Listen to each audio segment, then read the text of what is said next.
Okay, let's see if this works.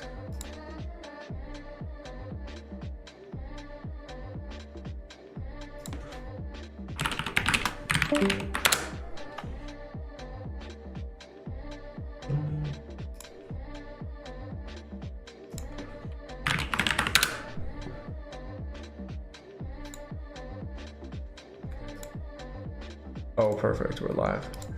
Our YouTube is live. Let me send a link to this, and then where, oh, this is the wrong link. Here we go. So choose your poison, Discord or YouTube. And if you want to chat and you want to ask questions during the stream, YouTube chat room or the crypto chat room, I'll have them both open.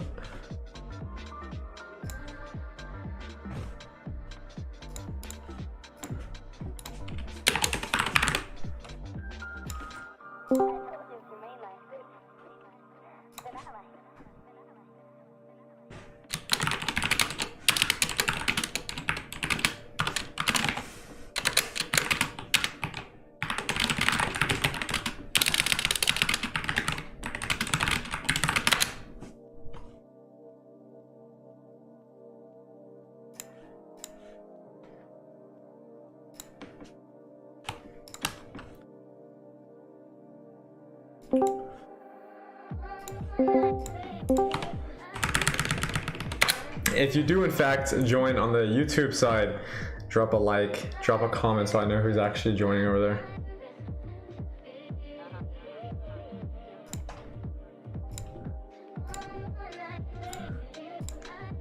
All right, we got everything set up.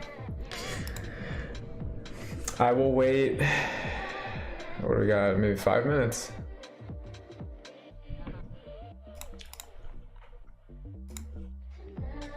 Yeah, so those who are here, stream is being recorded, as always. It's going to be posted on YouTube after. Yo. Yo, what's up? What's up, bro? How's your weekend? It's good, it's good. I'm going to end up muting. I don't want anyone to talk during the stream, so at the end we'll chat and shit, but I want to get through everything pretty fast. Cool. All right, let me just add everyone to make sure no one is missing.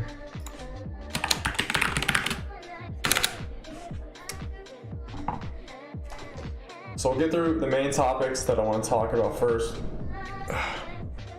We only have about 4 of them to go over.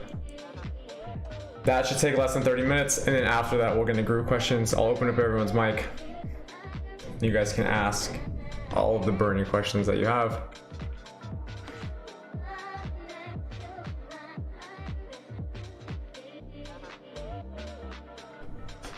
Oh, we have to run that giveaway today as well. That didn't run last week. Oh, my bad. Let me go live in Discord. Thank you, Nick.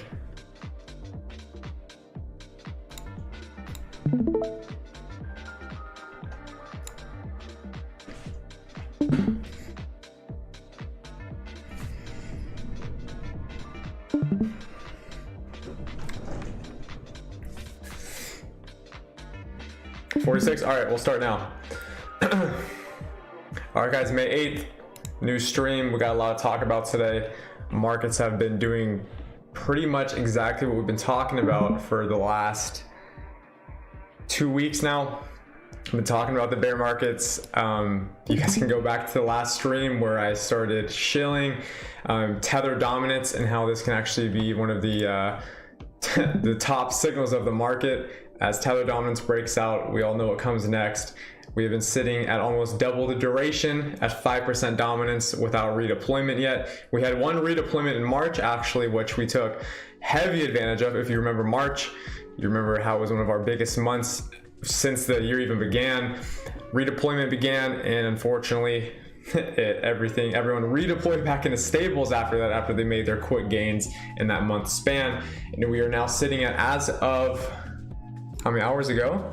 As of 2 hours ago, we had our highest daily close ever on tether dominance. Now that's I was going to say this isn't to spook you, but this should probably spook you because this is a very, very bad sign. But we'll get over that. That's in the notes here. This is the third one we'll go over. The first, I do want to go over some of the good stuff first that I know a lot of you want to hear. I know a lot of you don't like it when I do talk about bearish sentiment.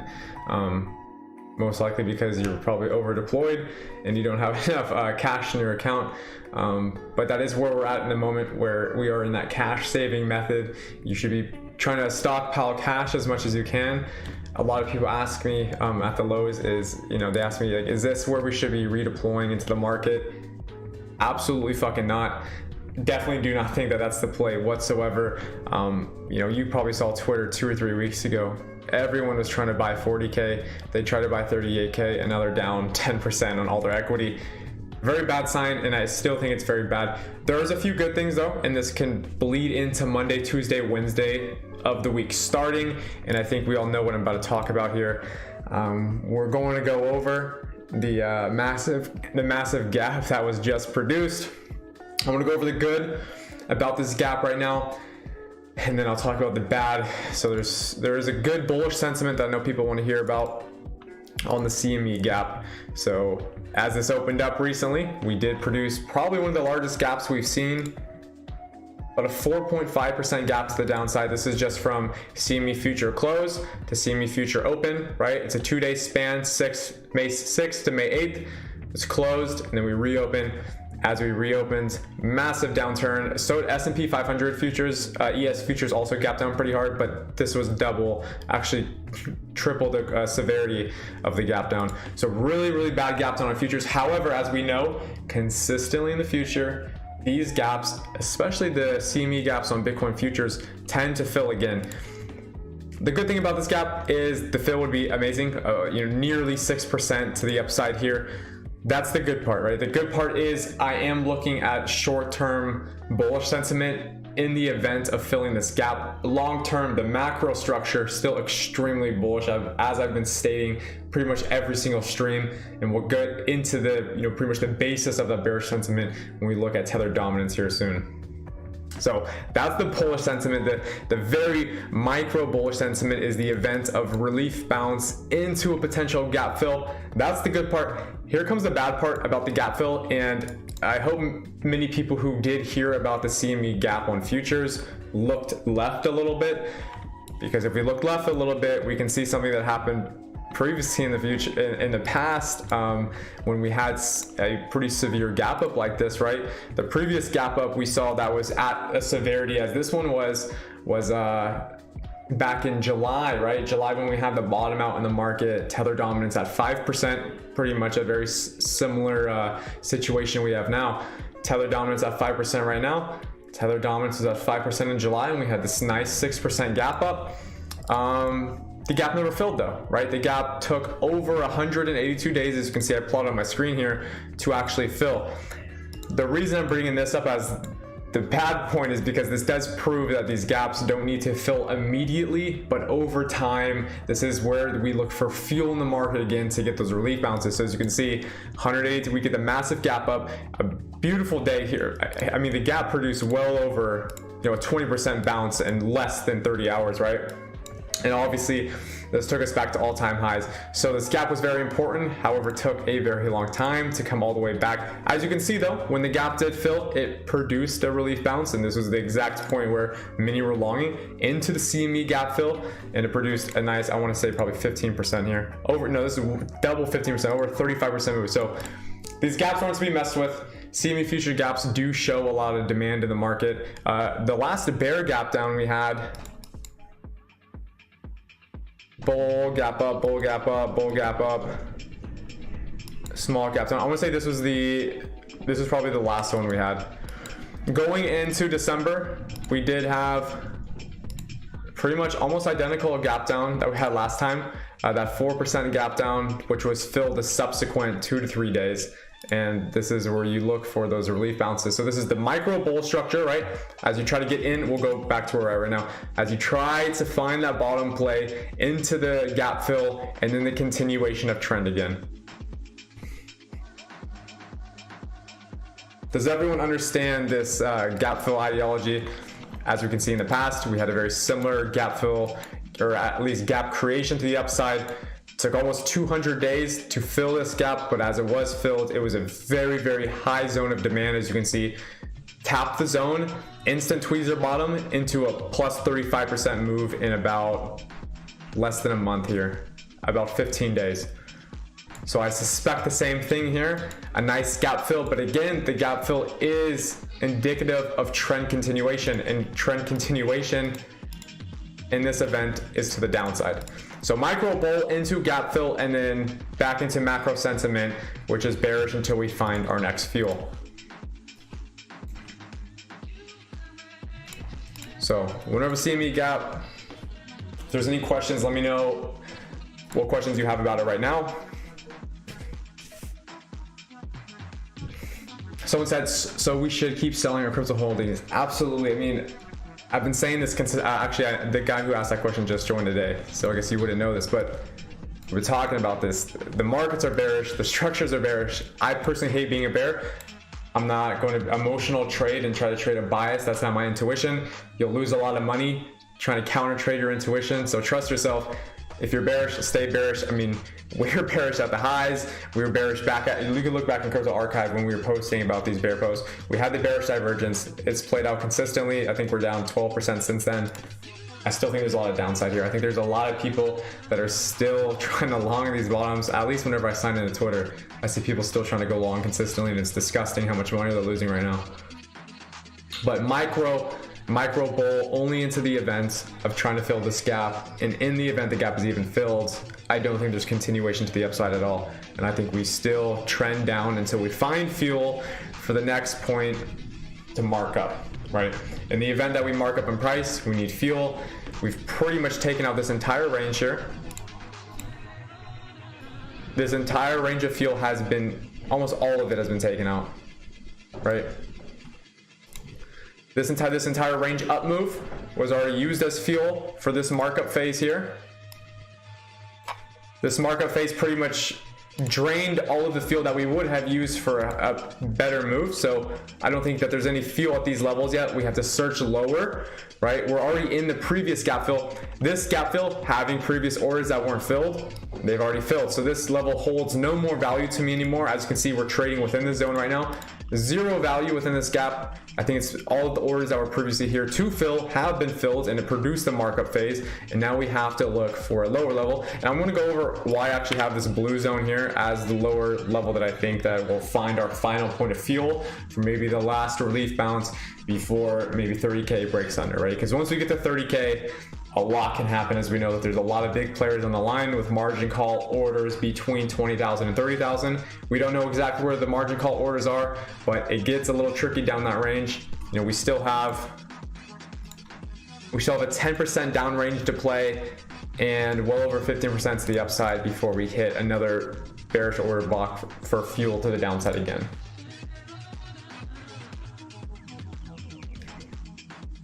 So I should reference, and someone said, so just hold on to cash and nothing else. No, you can easily, there's other markets to trade in this. One thing that we've been doing consistently, I've been talking about this actually since January, the beginning of the year, is one way to play these markets isn't to sit in equity consistently over time. It's to actually have your futures account become your main account of interest as you start day trading more, swing trading more, right? Because you're not shorting on equity, we're shorting in futures, right? So if you want to be able to play these down moves as we did with KNC and GMT, I mean, you guys know some of the biggest plays of the month were shorts, right? We're hitting massive, massive short plays, over 1000% profit on both of these plays, and they're shorts, right? So again, there's ways to play both sides of the markets, and one way to profit in bear markets, honestly, to profit just the same amount as the bull market, is just flipping the charts. Flipping the charts, as you guys know, is one of the tactics I give all the time. A lot of us are pre-wired from being in a bull market for so long to only see bullish structures, and you would be surprised by how many times you'll see quote unquote bullish structures on an inverted chart, right? So for those of you that have been like pre-wired to look for bullish continuation charts and you keep trying to trade against the trend right now, there's no doubt about it, it's still the downside, right? We broke major highs. We were started to produce the event of these lower. Let's flip this because it's going to be a little confusing, you guys. The chart is still bearish, very bearish. We did break a few of these strong highs here. However, the higher lows are still continuing, but the previous higher low, unfortunately, as of today, has broken. So the structure is shifting here once again. It looks like, again, a nice distribution phase where we faked a lot of people out, especially over this massive bump here, because this was over the daily 200 EMA, which was a signal in the previous cycle. Let's show you guys right here. I'm gonna pull it up. Exactly right here. As you can see, this looks like a Sharpie on the screen right here. This big thick line. So this is the daily 200 EMA. This broke to the upside, and previously this was a massive signal in the market back in July when we had our bear market for about 3 months, and then we had August come around and we broke the daily 200, retested, and we hit new all-time highs again. That's amazing, right? However, there's a different scenario going on last time that we broke this in March, right? This was exactly what I started talking about, the tether dominance. We're at 5% dominance. March occurred. We had the massive outburst in the market. Everyone's deploying their stables back into the market. And then we lost the move very quickly. Within a week, we had lost the entire move, and tether dominance started moving back up. Now, tether dominance, I won't go over it yet. We're almost there. One more slide. I want to finish over the idea of the Bitcoin sentiment and how we're looking for lower levels. Still looking for lower levels on fuel. You know, I always say you're supposed to bet on the fastest horse if you want to win money. A lot of people are trying to counter trade the market who've been trying to, you know, we'll show you, people trying to long here, people trying to continually think that they're buying the bottom over and over. All these people are constantly losing money over and over, and it's disgusting. I don't know why you do it. I was like this once before, and it's greed. At the end of the day, you can make money, just as much money shorting on the downside. And when I say you bet on the fastest horse if you want to make money, this is betting on the trend, and the trend is still down. It's to the downside. We broke the previous higher low that was formed. That's a sign, right? That's an indicative sign of the trend. Continue to distribute to the downside here. Unfortunately, volume hasn't really picked up as much either. Even during the March burst, it didn't pick up. Someone said, what's up with Chainlink? Honestly, I'm not going to talk about Chainlink at all today. I will tell you it's a dead coin, and you should probably be out of all your equity. I hope that's not Jeff I'm talking to. There's a lot of coins that you guys should probably just absolutely not own right now. Let me look through to see if there's any questions about what I've been talking about. If not, we'll continue here.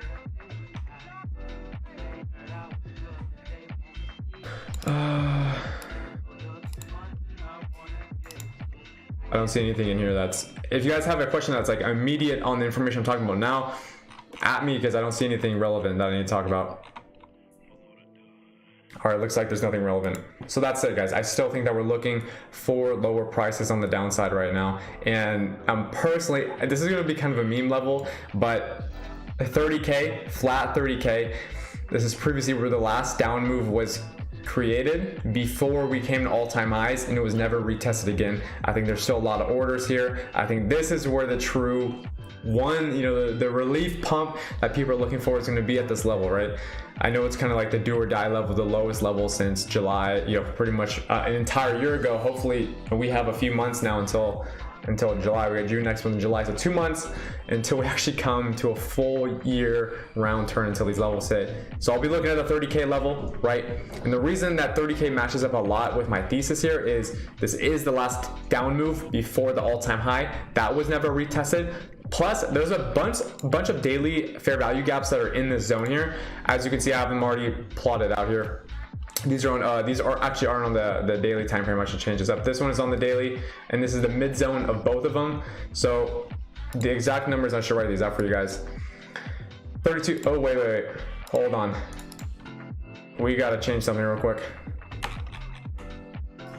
This fair value gap is actually a little bit different because I'll explain it right now. So it is the mid zone, and we'll stretch this out real quick. I'll show you exactly why we actually need to change this one. So when I talked about the CME gap last time, this is where this exact zone at 33,000 exactly is where the previous CME futures gap was. Obviously, this is what produced our massive relief bounce. We actually cannot use this level again for a relief bounce. because it was already used once before. So all of the previous limit orders that were sitting at 33,000, they've been used, right? So all of the fuel that was once here has been completely used and we can't use anymore. So this is pretty easy what we're gonna do here. I'm quite literally just gonna take the rectangle tool here. I'm gonna confirm the bottom of this candle because anything below this candle wick has not been filled yet. So this is where the true value is, right? It's a sweep below these lows here. We're gonna extend this out to the right. I can't use anything above it. Anything above this that's still in the fair value gap, and there's really no value anymore because it's been used. The fuel has been used, it's dried up, it's expired, and it's not gonna help you. So we're gonna take this. I'm gonna set an alert actually. So this is the true zone, right? Right below this wick, and then to the bottom of the previous wick on the daily on July 22nd is the first point of fuel actually that we're gonna find. And this is, it's called 3.5% away. So that's the first bounce I see. And I know it's still over 3.5% away, and it's, you know, might not be some of your favorite things to hear because there's more downside coming, but again, get into stables. I don't want to go again. I want to show the next chart we're about to talk about is probably the most important one if you're just joining, is to talk about USDT dominance and why you should be actually following with this chart right now. 99% of retail, I guarantee you, has no idea that what I'm about to show you is going on, and why it's probably the most important chart that you should be following and understanding, because it's been 100% accurate so far throughout the last 3 cycles, which, you know, it's crazy that we've had 3 different cycles within the last 3 years, micro cycles at that. I won't call them macro, but we'll go over it now. We've talked about the Bitcoin sentiment, how to play over the last month, and how we're looking for lower levels for fuel. And now we will go over the Tether dominance. And then we'll look at Bitcoin dominance after to see if there's actually anything of relevance with Bitcoin dominance, because as you guys know, we used to use Bitcoin dominance quite a bit. Bitcoin dominance is used a little bit different than Tether dominance. Bitcoin dominance is used to understand when you should be in top 10 majors, or you should be in the altcoin market, right?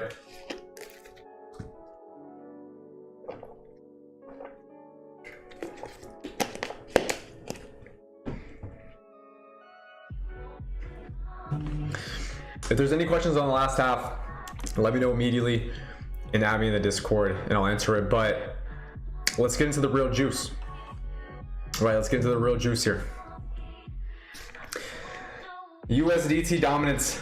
This is Tether dominance. The chart you're looking at in front of you right now is going to tell you at what points in time are the majority of the market, or at least the larger players, are pushing their portfolios more into stabilized positions like Tether. This is going to tell you when they're getting out and selling their positions and getting into a more capital preservation moment, right? The reason this is important is to understand because last time when we had that September 2020 rally, right? The post-COVID moment when we had that massive burst from August to September, that small bear market, it really didn't have, it was pretty significant, but it didn't last that long, right? So it was a very micro bear market, as it was probably a month and a half to 2 months total, but very significant as there was 25 to 35% downside in that short period of time. During this period of time, you can see it exactly, right? End of August, right in September, we had almost 100% change. We'll call it a 3/4 change, 75% change in the entire market cap of Tether. So Tether went from 2.8% all the way up to a 5% dominance in market cap. Now this is, you need to pay attention to this because this means people are immediately leaving, and this created an extreme bear market as Tether started dominating almost 100% of its previous value of the market, hits 5%, and then, as I said again, it was a very slow bear market. Everyone redeployed into the market, started buying alts and started buying majors again, and this started the first all-time run up to 62K, right? The next time this occurred, right, the top of the market was in 2021. The beginning of 2021 when we had that first top, lasted about 4 to 5 months. It was a great time to trade as everything was going parabolic. People really were messing with Tether at the time, and they're fully deployed in the market and they're fully risk on. Now, again, it was a very easy situation to understand when people started to go risk off, right? Risk off is the event of people starting to push themselves into capital preservation methods, which is they're not looking to gain an appreciation on their money anymore. They're looking to preserve it because they expect short-term or long-term volatility. And using this chart, we were able to tell during that May point, as Tether started to break out and slowly keep grinding, this was the point of time where that slow bear market started back in June into July, and then we redeployed, and this is where we hit 69K, right? Now, I'm not going to bore you on the past two cycles, right, that called it perfectly with a 5% dominance top into a new all-time high, because we had the same thing again. So we'll talk about what's going on right now with Tether dominance and what we should pay attention to. So Tether dominance hit 5% for the first time since the last major bull run up until all-time high in the end of March, right? So it's about end of March 23rd, we hit 5%. Now we've been at this level for almost over 100 days now. Each previous cycle, we're sitting maybe 40 days, we're double. So we are double the standard duration of time we normally sit at these levels before a redeployment and then a new, micro or macro bull cycle occurs, because this one sent us to all-time high and then this one sent us to all-time high again, and this one is unfortunately not at the moment and is actually breaking out, and as of today has given us the highest daily close of all time. This is a very bearish sign. There is nothing else I can tell you guys to help give you guys copium whatsoever. It's not a good sign. The only good thing I can tell you is we've been prepared for this, as if I've been talking about this consistently over time. If you're new, get ready, we'll get you right. But if you've been here for a while, we've been prepared for this moment, because I've said, look at the last stream and you can re-hear me saying it. The dominance has been looking like it's going to break out for a while. It's been to stabilize at these levels. The volatility of the downside isn't harsh anymore. I won't get into macroeconomics and talk about international and domestic affairs because that's not what we're here to talk about, but everyone can make the same assumption. They're not good right now, and they're definitely not helping the bull case whatsoever. So with everything going on with the Tether dominance at all-time highs as of today in this massive breakout, we're at 5.32%, by the way. We are nearing, we will get very close, probably within the week, to Tether dominance highest point ever of all time. And this is only a bear sign. So that's Tether dominance. You need to understand that what happened before with a redeployment of 5% is not happening again right now. We did have micro spurts of this redeployment very quickly, and they lasted about a month each. As you guys remember, March, it was a month, right? We had a fucking amazing March. Redeployed at the literal bottom. Go check Crypto Archive where I send the signal to buy the fucking bottom, and we had the beautiful redeployment, and then again, entire market reverts, and you're at a breakout point. Tether dominance over 5% is a cryptocurrency recession, and I'm not here to sugarcoat shit for you. I'm here to make money, and that's why I've been shorting the past 2-3 weeks. Who has any questions about Tether dominance? We'll go over right now.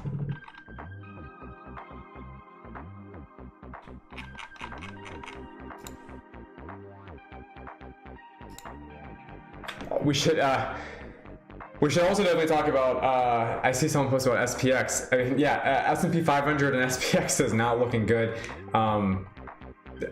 Every macro indicator in the market is not looking healthy. So again, let's bet on the fastest horse, which is betting with the trend instead of trying to be a hero and counter trend everything and lose your money. I mean, this is how people lose their entire portfolio, is they think it's the bottom. They keep trying to buy the dip and buy the, look, buying the dip and the idealism of HODL, H-O-D-L, hold on for dear life, is such a toxic trait.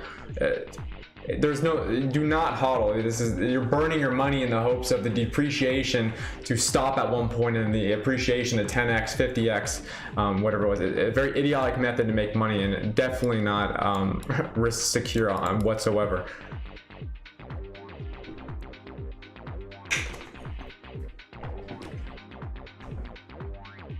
All right, I don't see any questions about it. Big Luck is in the building. I see you in the YouTube chat. What's going on, Gluck? So that's it. That's where we're at with dominance. I hope everyone understands it, and I hope it's a very simple concept for people to go look at before. But yeah, we're breaking out. It doesn't look like we're stopping. You should be risk off at this point, or should have been at least end of March, April.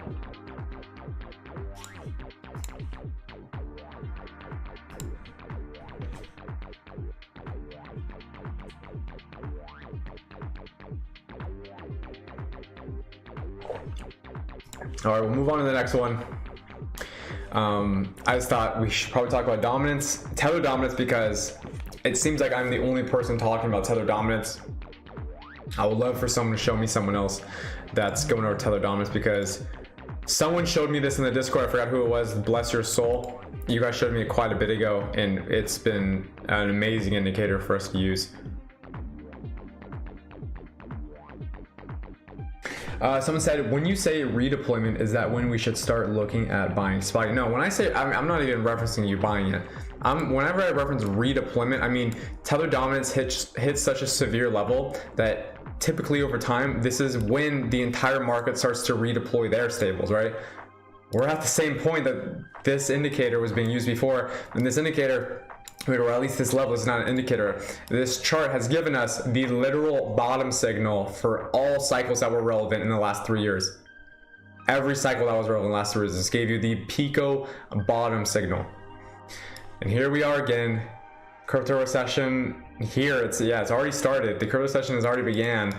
I don't know how to define crypto recession, because we go through 40-50% dips, and then 1 month, 2 months later, the dip's been eaten, right? So yeah, I would say probably over the 60-70% mark, the recession has fully engulfed itself.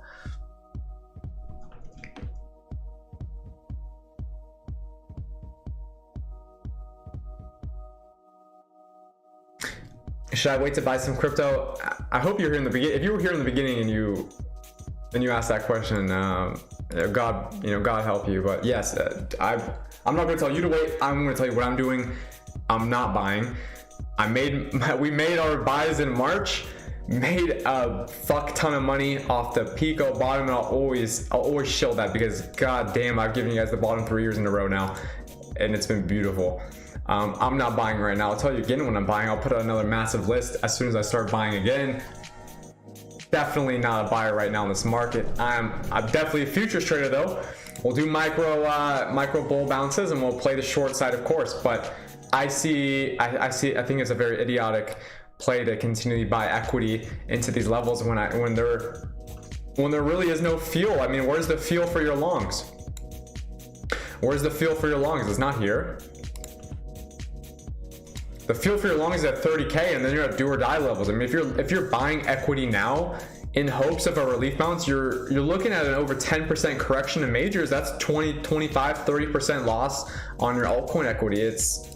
Makes no sense to me. I'm here to make money, and as soon as we make money and we move into parts of the market where we're into capital preservation, right? There's waves of the market, right? There's times in the market where you're not full-blown buying equity, trying to rail your portfolio to all-time highs. There's periods of the market, especially right now with tether dominance this high, where you're sitting and you're a little bit safer. Look, we'll go over the trades we took this month. Look at all my trades. This is every trade I've taken in May so far, and I've given to the Discord group. Every trade. We're 8 days into May right now. I've only taken 1, 2, 3, 4, 5, 6, 7, 8, 9. I've only taken 9 trades. I've taken, let's call it 1 trade a day. I'm taking 1 trade a day. This is capital preservation method. I'm still building my portfolio day in and day out. Same as April, right? Same as March. Like, we're growing the portfolio every single month very consistently. However, you may not take a trade every single day. Half of these trades are ENS. And you guys know we fucked up ENS tough. And a lot of money off ENS. 1, 2, 3, 4, 5. 5 of the plays, more than half the plays were off 1 coin. And let me toot my own horn again. The 1 coin we were trading was also the 1 coin I was shilling as the only bullish coin in the entire market at that period of time. So we went over USDT dominance. Let's go over Bitcoin dominance, see if is there anything relevant, right? Let's look at this. Is there anything relevant in this chart to give us information to act on? Whenever you look at a chart, this is the first thing you want to say to yourself. Is there anything that I can look at in this chart right now that's going to give me any type of edge in the future on this market? Now, I don't want to look back at 2018. I don't want to look back at 2015, 13. I do think a lot of that data is quite irrelevant at this period of time. Why, you might ask? I think macroeconomics is completely different than it used to be, and we're not going to get the same amount of data, or we're not going to get the same amount of value we used to get out of Bitcoin dominance back in 2018, 17, 16 as we will now. I think the best data for anything really right now, except if you go on majors, you know, pre-2017, are all of the data that is 2020 and forward. Because this is when all the data has completely changed and it's taken into consideration a lot of different macroeconomic ideologies.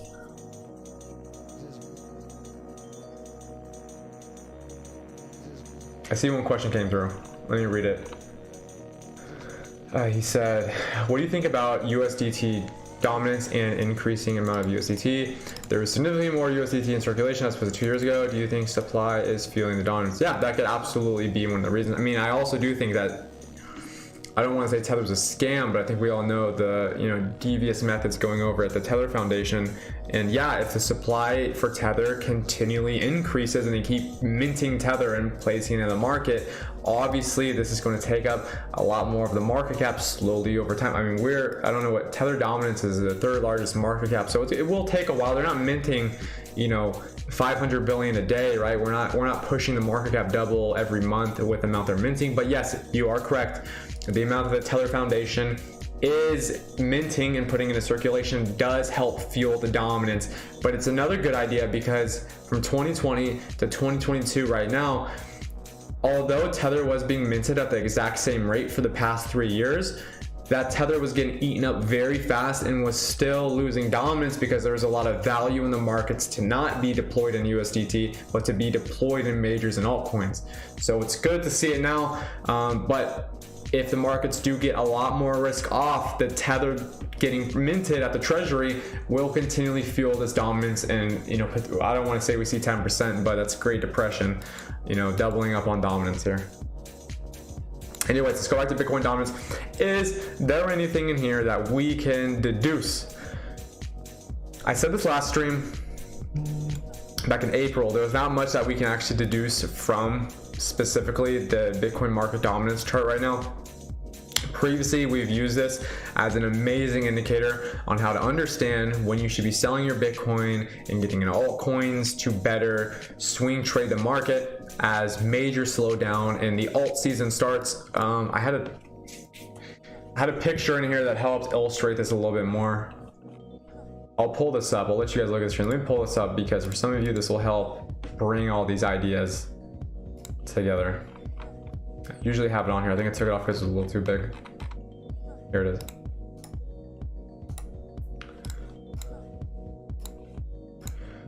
So I would say 90% of you have seen this image before.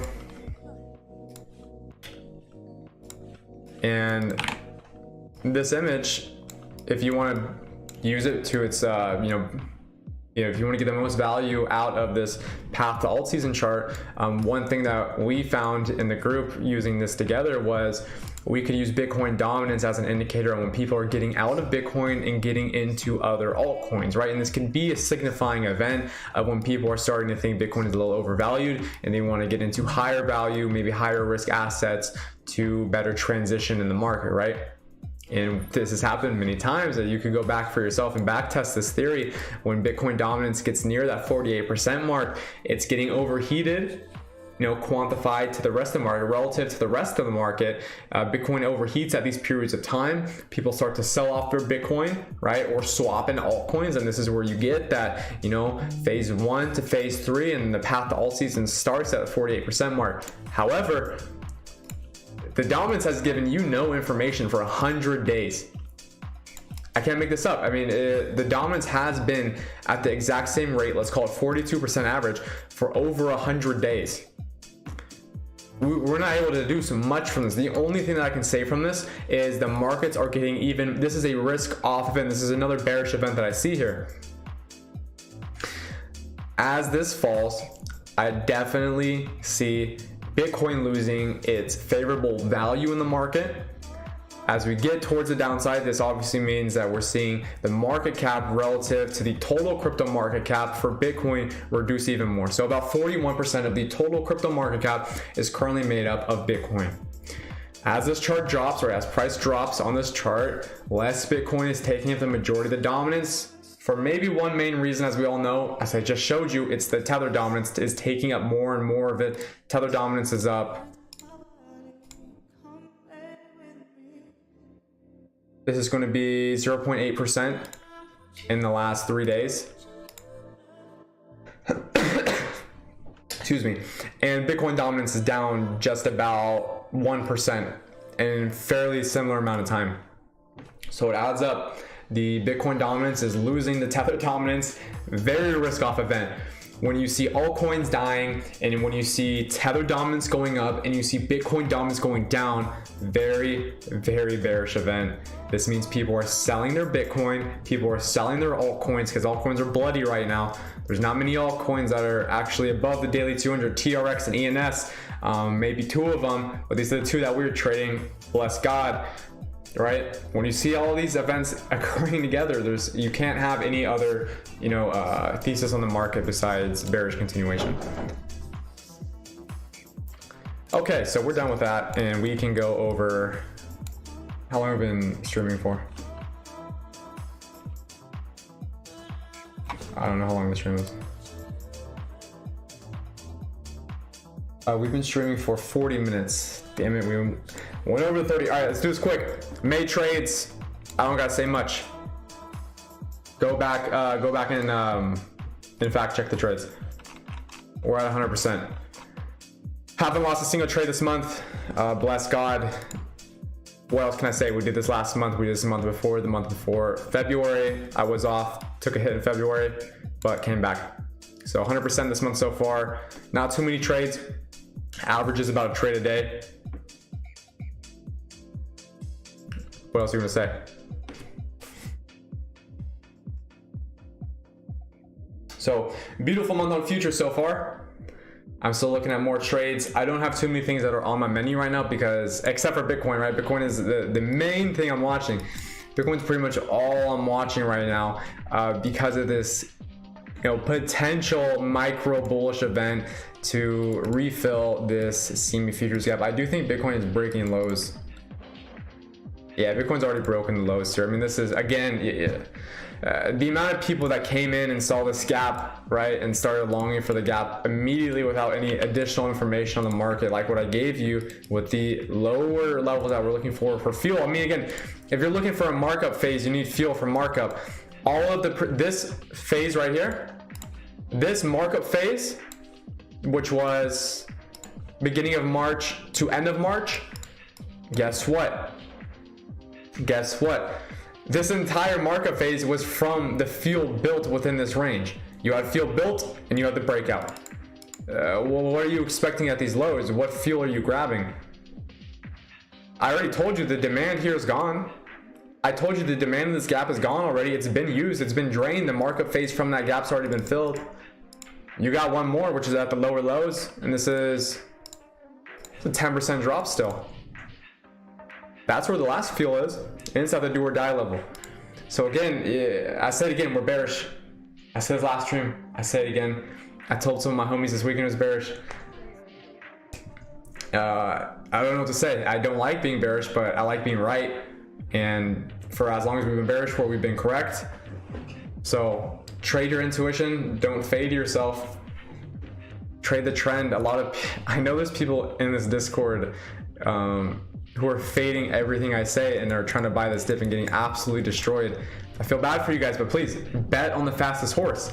The fastest horse isn't a bull trend all the way back to all-time highs.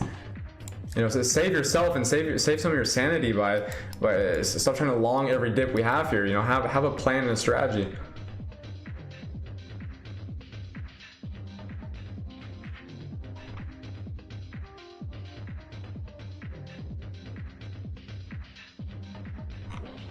Someone said, by like what month do you think the recession will really hit the stock market? I think it already hit. I think the recession already hit the market, man. Look at the S&P 500 right now.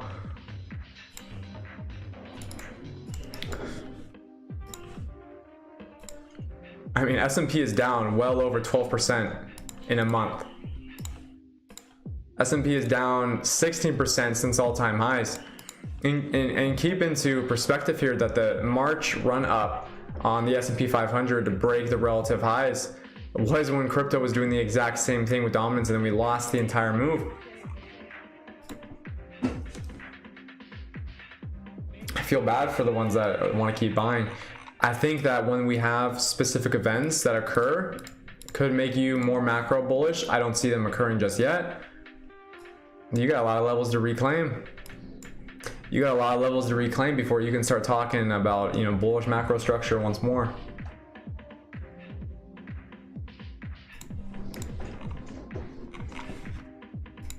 Look at this. Look.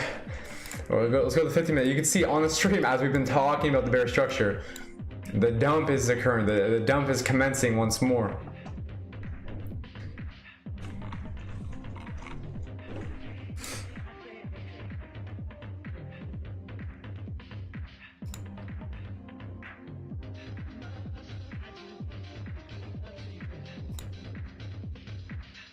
So we should be selling our equity. Do what you gotta do, man. I'm telling you what I'm doing, and I'm not holding equity. Especially, look at Bitcoin has broken the lows already.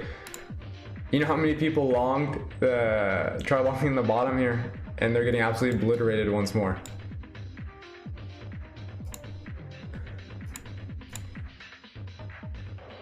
So make sure you got tether dominance on your charts, because I'm going to be pounding this. I'm going to be shilling the fuck out of this again, as we've been.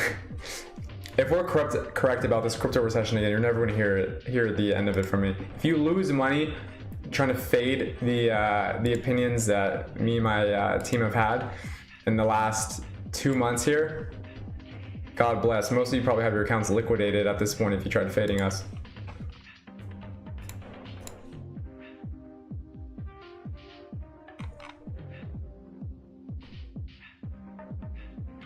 Look, man, when we have 100% or if my win rate is over 90% any month, and it's been over 90% for the past, what, 3 months now, 4 months now, and you tried fading what we're saying, you've lost all your money.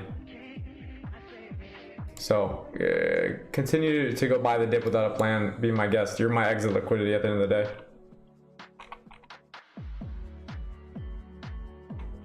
I got nothing else to go over, guys. That's everything. Again, I'm getting you guys prepared. This is exactly what when was the last stream?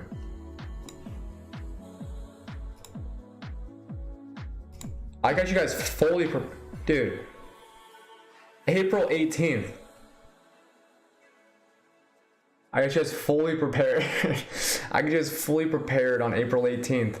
What is it? 10 days. It's 18. Yeah, a little. 14 days after. It's a long time after.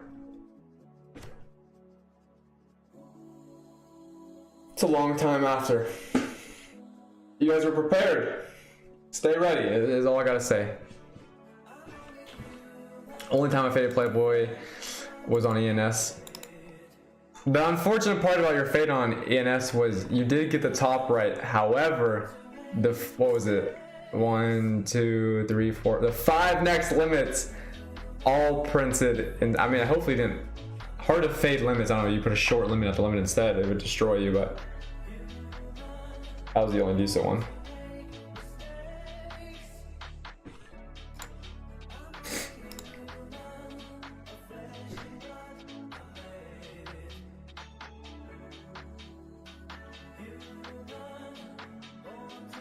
All right, we can do questions now. We're reaching about an hour soon, 48 minutes. We gotta do this show. I like to talk a lot, so we'll cut it down next time. I know I have maybe NFTs. I don't want, NFTs are garbage. Again, oh, look at this. So last time I talked about GMT, what to do. Nothing short the Ponzi. Dude, we are up so fucking heavy on GMT. Hold on, let me show this. Let me show you guys the motherfucking gains right now. What are we up on GMT? We're up 2,000% on GMT. Way up. We're also way up on KNC. I'm not, hey, If you look at this, what a beauty. Let me pull up the let me pull up the receipts so that I know some people here from Twitter who actually aren't in PlayBit, the premium group, so you fuckers don't even know what's going on. Hold on real quick, man. I think the only short that didn't work, or it did work, but it didn't work as well as GMT and KNC was XMR, but it was on the same day. Yes, sir. Oh my God, what a beautiful... Dude, you guys are so fucking blessed. I mean, how better could it have got? I told you guys about dominance again on fucking 10 days after 420.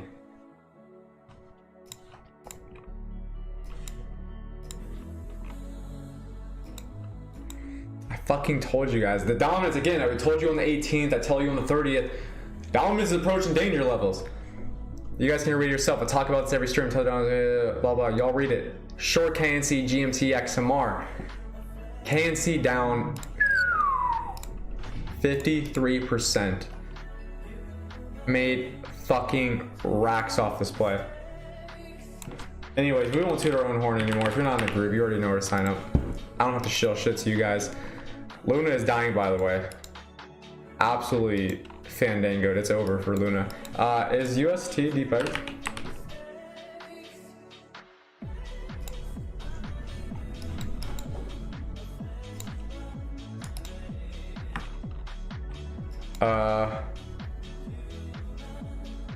This is Luna's stablecoin. For those who don't know, it is depegged right now.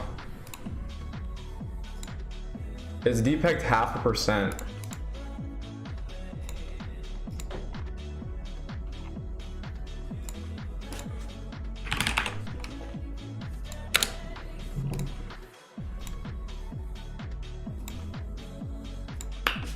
Yeah, that depeg is definitely not good for Luna.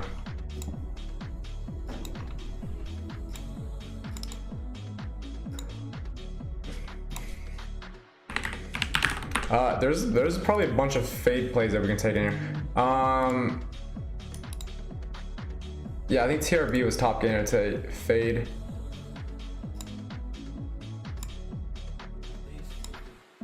Is it what's above the daily 200? Hold on.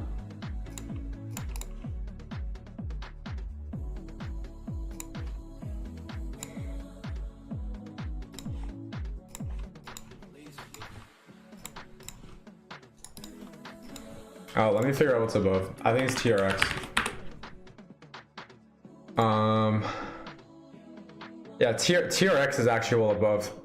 I can also all right, for whoever's still long on our TRX long signal from 0.62 or from 6 cents. Yeah, you're killing it right now. You should probably take those profits. But TRX might be the new Luna. TRX, well, watch this. Do we have we might not have the chart for this. We don't have the chart for it. Maybe we can, I don't know if it will plot. Yeah, it will plot. There we go. Is this?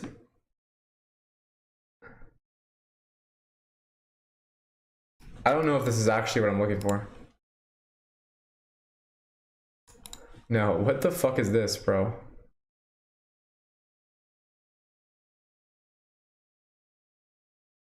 Anyways, I was looking to find TRX compared to Luna chart, and we'd probably see a parabolic move on the TRX side.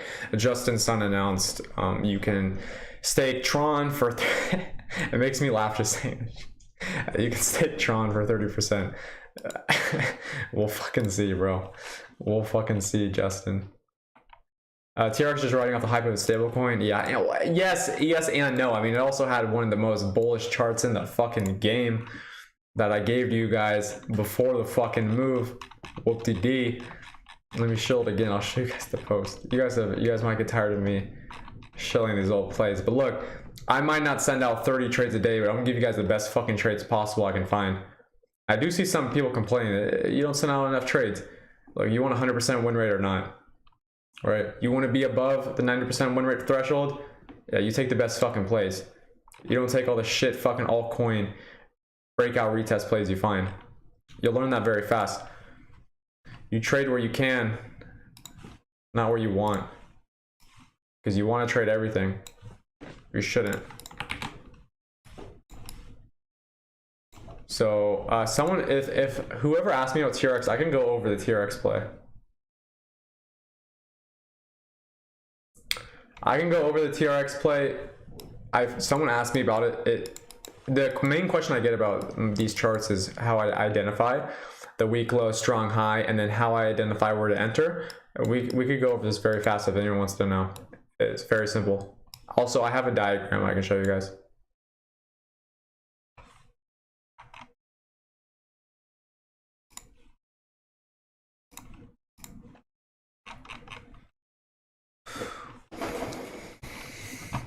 I don't know where he is.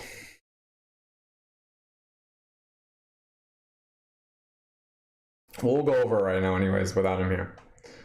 Let me pull up the diagram that I used for this. Shout out to, this guy needs to change his fucking name, but shout out to Tens Wiener. That's his name, I know. We'll blow this up. So this is standard market structure, right? We do this on high time frames, 8 hour, 12 hour, 1 day, weekly. So far it's extremely accurate for finding the coins that will perform and be the top gainers that everyone talks about weeks before they're top gainers.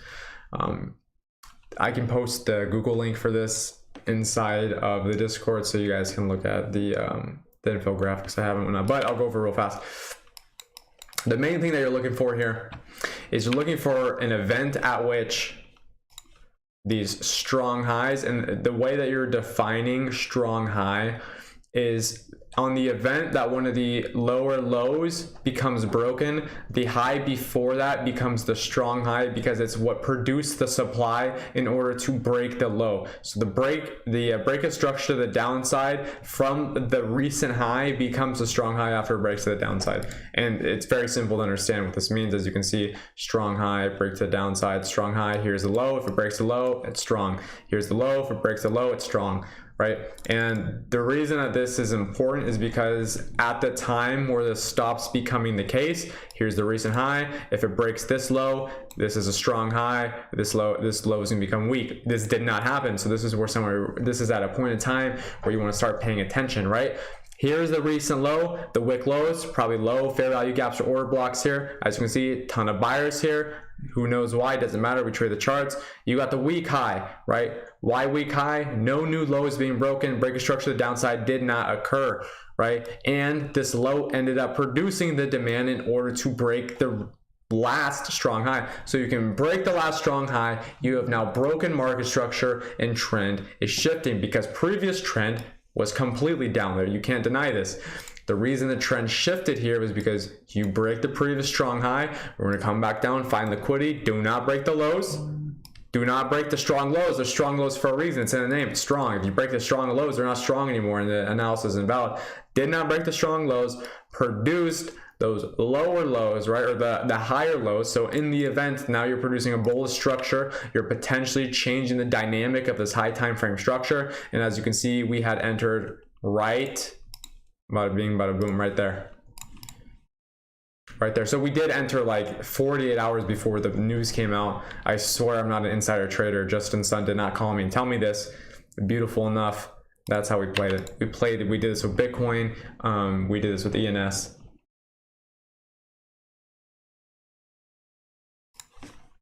If I still have the ENS chart up, I'll show you. I'll give you an example of the ENS one. Oh, we do. ENS one was a beauty as well. All right, we'll take off all of these lines were previous limits because we were absolutely raping this coin. I should also reference that volume is pretty important here. All right, let me give you the before and after. This is I'm not going to go over. I'm actually not going to take. I'm not going to take suggestions for altcoins because I don't want to go over any of them until New York session opens tomorrow. So after New York session, we'll do a Casper. We'll be streaming tomorrow. I'll stream with Casper and we'll go over. I know he wants to do TA for you guys' coins, so we'll do it We'll do it tomorrow, hopefully at an earlier time, so everyone that's international can hop on with us.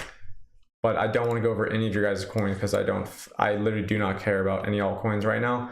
Maybe tomorrow New York session changes our opinion, but for now, I would assume it's useless for you guys to tell me what coins to look at right now, because I'm going to say 90% of them are complete garbage.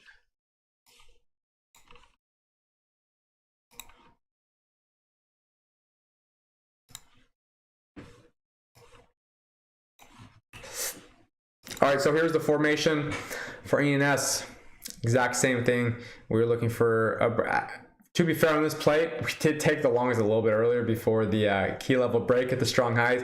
Key level broke with the strong highs. To be fair, someone asked me this question earlier, if the bullish sentiment still stands on ENS, and it does, only by a slight thread right now.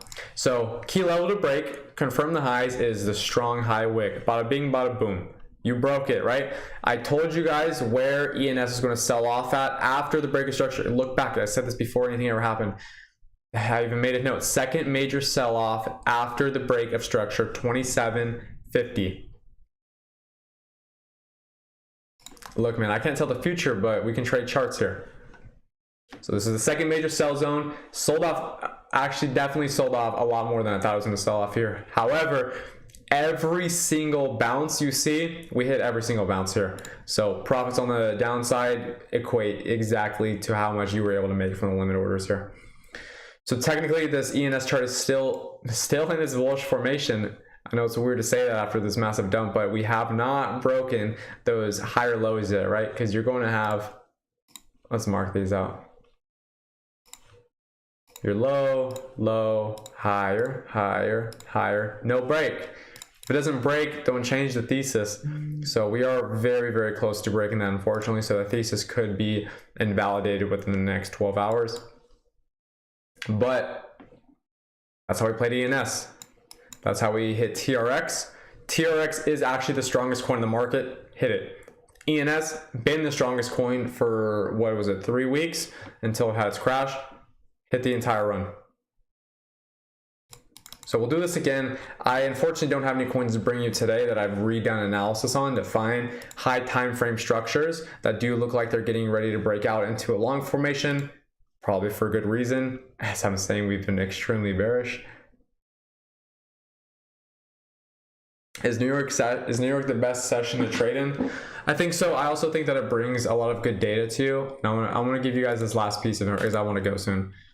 I'm gonna give you guys this last piece of good information here. There is an indicator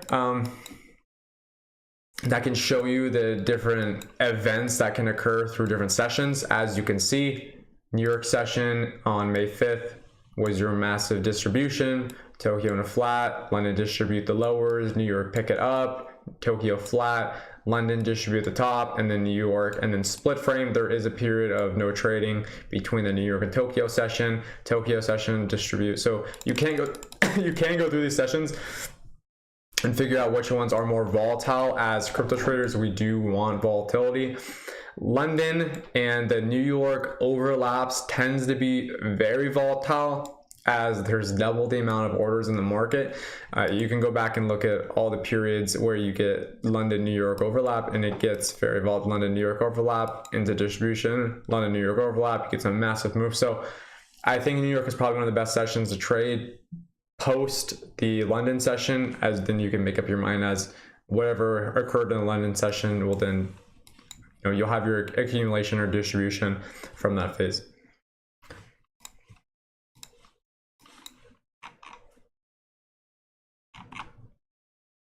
All right, guys, that's everything. I have nothing else to go over. We've killed the entire list. Unfortunately, it was another hour stream. We gotta break the stream in half next time. Half the time next time.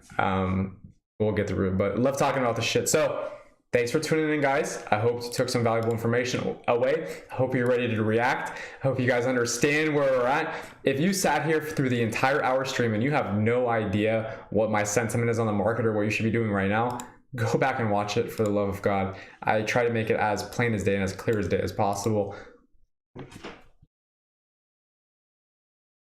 What indicator for sessions, please? I got you, man, as the last one before I give my farewells. It is FX market sessions by Boytoki, 932 likes. There you go. All right, guys, bless up. That's the stream. As always, next stream, I will go back into this. I will review what I talked about today. Was I wrong? Was I right? What's going to happen? I think we know. We'll see it next time. We'll see if I was right next time, right? But have a great night. This was a chill weekend. As you guys know, I didn't send out many trades. Actually, I don't even know if I sent out a single trade this weekend. I wasn't even on my computer. No trades for me this weekend. Was nice, actually. It was nice not trading. Some of you gotta do the same. Hey, weekends are for scams, not lambs. If you want the lamb, you trade during the week. Get the scam to the exit liquidity who's fading us, all right? Much love, guys. Much love to everyone in PB. Good having you guys all here again.